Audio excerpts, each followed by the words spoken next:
to repeat again about the 3 steps of meditation. And I know most of you know already about meditation.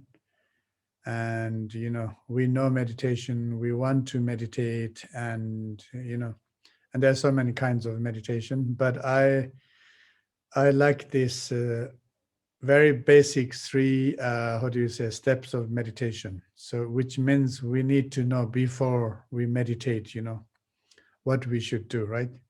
So the first part is listening. So listen means collecting information. And of course, traditionally, listening is the main way to study, collecting information. And today we have listening, also for reading, because the books are so easy to obtain, and we can read the books. And we can read in the online different articles, so many things. So that's why actually before you really meditate, it's good to collect informations or read more articles and read more books, especially the easy and simple books first. We should not jump into the complicated philosophical books.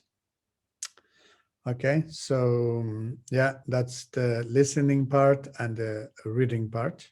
And you can find many basic meditation, guided meditation also in the YouTube.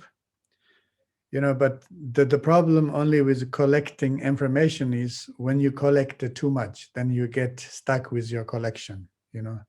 It's like shopping. You just shop everything, you buy so many things, and then you don't know what to do with your shopping, right? So that's why when you do the collecting information, also it's good to think a little bit, what kind of, to who you want to listen, and what kind of teaching you want to listen, right? If you go to a shop and you know what you need, or you have a list of what you want to buy and so on, and then you do shopping according to that.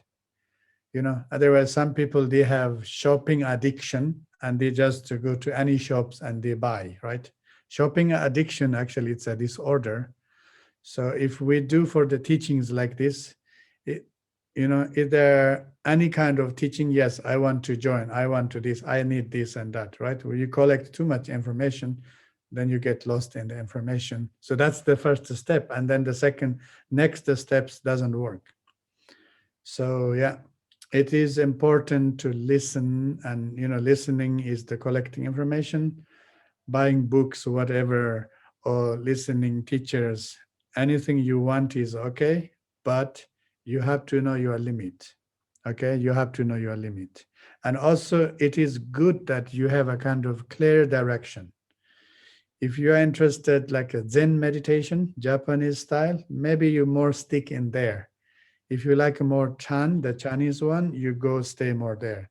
Vipassana or Shamatha, the Theravadan tradition, I think more or less it's better you stick in one tradition, and that's kind of like your information, and make it clear, right? So whatever comes, you buy like the food, right? Tibetan Vajrayana food, and then here, there, you mix many things. So if you eat all different kind of food, then you don't digest well, okay? All right, so that's the first part. I'm just giving you guys a very simple, instruction about, what books you should read, and what teachings you should listen, and how much information you should collect. I'm just saying you should know your own limitation, all right? So once you collected the information, and then analyze carefully, okay? So traditionally we said analytic part. Analyze carefully means you listen to a teaching and then think about that teaching carefully. It's not like, oh, I listened, oh, it sounds very nice. Oh, I felt good energy with that teacher. Oh, the good vibration. Oh, it makes sense for me like this. We should not take it kind of superficially, because, okay, if we collect information lightly, superficially, and also the analyzing, thinking part superficially. So what become is, then next the steps. Step 3, meditation becoming superficial too, right? If we want to take a herbal medicine, or if we have some health issues, if we want to take medicines, we want to make sure to take a good quality medicine, good medicine, right medicine. It's the same thing. So that's why when we think about meditation in general, it is good that we think a little bit carefully and more profoundly, It's not just go to the shop and shop everything. And now, I'm a meditator and, I'm the like this and that, and it's kind of show off, right? And also we should not follow too much the fashion, So mindfulness meditation is a fashion. Everybody doing it, I do it too. So you should take it a little bit seriously. And then analyzing means think carefully. So you really should analyze or think carefully to check, does it really something useful for you or not? But then maybe some people are not good for analyzing, and then it's good to discuss with your friends, right? To talk about that book, about that teaching, and to try to understand it better. Okay. And of course, there are many meditations says, oh, just meditate. That's the easy one. Just meditate. Don't think too much. Don't analyze. And don't collect too many things. Just to meditate means, okay, I meditate. You see, then there is a lack of clarity. So if we are taught just to meditate, then we meditate with confusion, and then later different emotions, sensations, feelings, whatever comes, challenges comes, then we are not ready to deal with it, right? Okay, so listening and then the analyze. And then meditate. The third step is meditate, and that's we should remember, okay? Normally, we want to meditate first. And then, okay, my meditation is not working. And then what's wrong? Okay, now I need to collect information. Oh, now I collect too many informations. I'm get confused, you see? So it's like we are taking a wrong medicine, The way to take a medicine is the wrong. Maybe the dosage is wrong and also the medicine is wrong, and then everything messes up, right? All right, then what really meditation means, and today I want to more focus, kind of, how do you say, a realistic meditation. A realistic meditation means something, let's say, something in our hand, something in our life, right?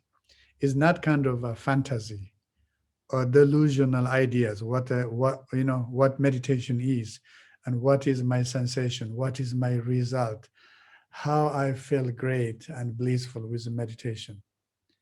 I'm not criticizing this part of the meditation result or experiences, okay? So realistic or concrete.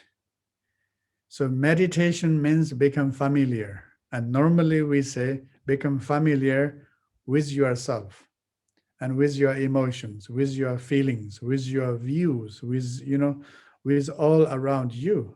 And then what happens is when we say meditate, yeah, I know myself, this is me, I'm like this, right?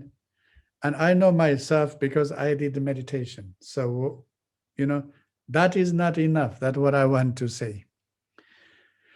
And then meditate means become familiar with your family. All right. So we all have our families. And what is our connection with our family? It's like you ask you ask question for yourself. I just to tell you a funny story. Laura, she sent me this page. There's a monk is meditating. I said, Laura, can you change that monk to a lady who tried to meditate and kids are screaming around and husband is shouting? Okay. That is the real life. That is a concrete life. Do you understand? And we have to be with meditation something realistic. It's not when we meditate, okay, when I meditate, I become a monk or I'm a yogi. Okay, I meditate 10 minutes, 10 minutes, I'm free from problems. But how about after meditation, right? We have to face the ones who are living with us. And then we start to blame to everyone. Okay, my mom is a psychotic, my father is depressed, and my sister is suicidal, and my brother is a very bad person, right? My kids are all crazy, they are hyperactive. Do you understand? Is that make any sense? No, it doesn't make sense at all. If you are the meditator, if you meditate, right, you should see it in different way, and especially you should stop blaming to others, and especially those ones who are close to you, next to you. So that's why I'm saying, when we say meditation means become familiar with yourself. Yes, I know myself. When I meditate, I'm a saint. You know, I'm a holy person. I'm a monk. I'm a yogi. I'm a yogini. I'm a super this and that. It's a delusional.